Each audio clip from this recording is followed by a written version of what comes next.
다행인 거는 객관식은 좀 특이하게 나와요. 그러니까 특이하지 않게 나와요. 그러니까 약간 일반적으로 이제 학생들이 많이 풀어보는 그 모의고사 유형에서 크게 벗어나지 않는 문제들이 나오거든요. 네. 그래서 객관식은 뭐 예일여고만 가지고 있다 또는 뭐 되게 선지를 어렵게 구성하신다 그렇게 하시는 학교도 있어요. 대선고 같은 경우에는 선지도 진짜 어렵게 내시거든요.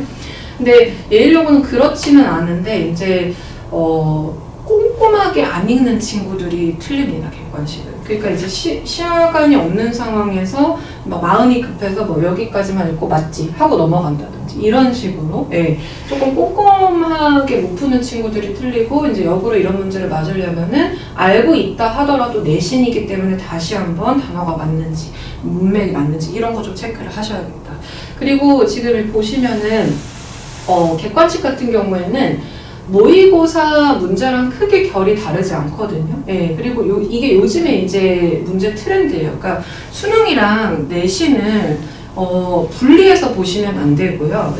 거의 내신 문제 유형이 이제 수능 모의고사 유형하고 거의 비슷하다고 보시면 되거든요. 그래서 제가 항상 설명할 때마다 강조드리는 거는 뭐 1학기 뭐 지나고 나서 내신 안 해요. 2학기 지나고 나서 내신 안 해요. 이런 생각은 버리시고 2학년 때까지는 무조건 내신에 집중하셔야 된다. 네. 그래서 그렇게 이제 대치되는 거로 생각하실 필요가 없겠다. 네, 말씀드리고 싶고 네, 그렇습니다. 그리고 이제 독서 같은 경우에는 사실 1학년 때는 중점적으로 나오지는 않아요. 근데 이제 다만 모의고사가 들어가기 때문에 그 모의고사에서 만약에 시험범위에 독서가 들어간다 그러면은 그거에 대한 분석을 하면 돼요. 그래서 우리 아이가 독서지문 연습이 많이 안 되어 있는데 킬러 문항들 많이 안 들어봤는데 이거 너무 걱정하실 필요는 없고요. 일단은 내신 집중하셔서 내신에 나오는 거는 계속 반복해서 풀어볼 거니까 그때 대비하시면 되겠고 그거랑 별개로 좀 모의고사 점수도 좀 유지해 가면서 내신도 좀 상위권 유지하고 싶다라고 하시면은 데일리하게 지금 풀 수 있는 문제집들 시중에 좀 나와 있잖아요. 뭐 마더텅이라든지 아니면 EBS 기출문제집이라든지 매삼이라든지 그런 거 이제 시험 뭐 한 3주 전에는 시험 내신들이 올인해야 되기 때문에 안 되겠지만 그거 제외하고 일상적으로 이제 좀 시간이 될 때 그런 거 매일 풀어주시면 좀 도움이 되긴 하거든요. 근데 그렇다 하더라도 일단 1학년 때는 무조건 내신. 내신이라고 생각해 주시면 되고요. 그래서 이제 저의 수업은 요거는 이제 방학 수업 포맷이라기보다 내신 수업 포맷이라고 생각해 주시면 되는데 첫 번째는 일단 그 수업 진도에 맞추어서 이제 개념 강의를 진행을 합니다. 교과서 중심으로 다시 뭐 프린트라든지 또는 모의고사라든지 개념 강의를 다 해드리고요. 그 다음에 이제 매주차 복습 테스트 클리닉 진행할 건데 복습 테스트는 매주에 배운 내용을 가지고 간단하게 볼 거예요. 한 15분 정도? 그래서 그 해당 내용을 복습했는지 안 했는지 점검하기 위해서 하는 거고 그 다음에 클리닉도 같이 진행을 할 거고요.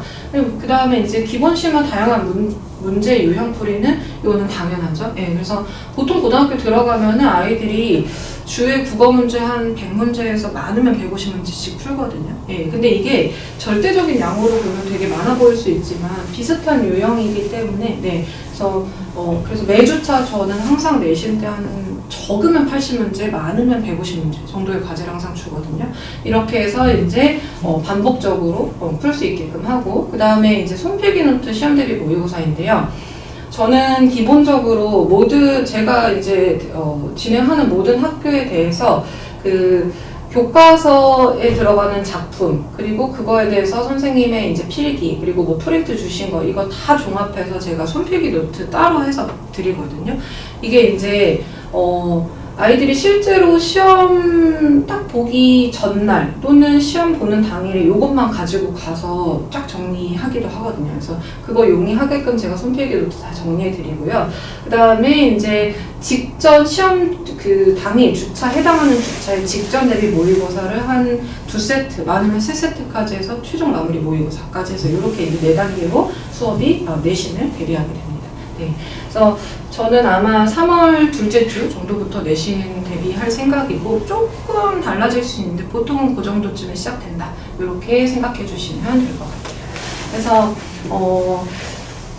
네, 이렇게 이제 진행이 되고요. 제가 이제 당부드리고 싶은 말씀은 제 설명해 들어보신 분들은 제가 계속 강조하는데 일단은 2주 남은 시간이 사실 시간적 여유는 많지 않지만 그래도 이 시간이 아주 짧진 않거든요. 그러면은 이제 뭘 점검을 좀 하셔야 되냐면 우리 아이가 방학을 좀 어떻게 보냈는지, 예. 그래서 어떤 문제집을 얼만큼 풀었는지, 네, 이런 것들 좀 점검하셔야 되고요.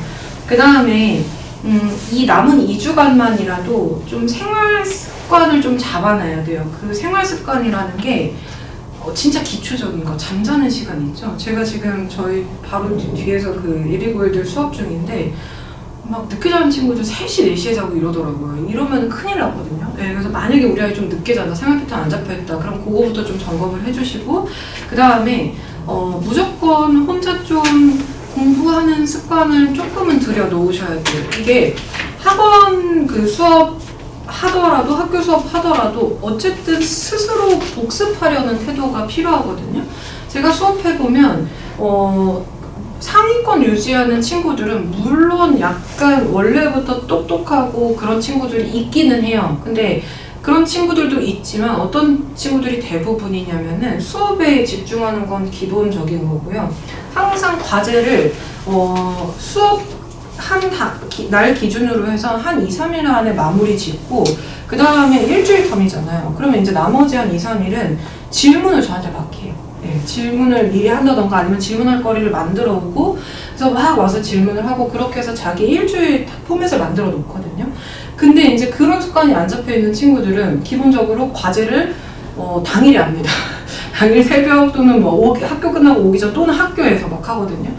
이런 습관들을 잡아놔야 된다는 거예요. 그래서 우리 아이 학습 습관이 지금 어떻게 되는지를 꼭 점검을 해주셔야 되고요. 그런 게 좀 안 잡혀있다 그러면 그런 것들을 좀 점검하는 시간으로 이 2주를 좀 보내셔야 됩니다.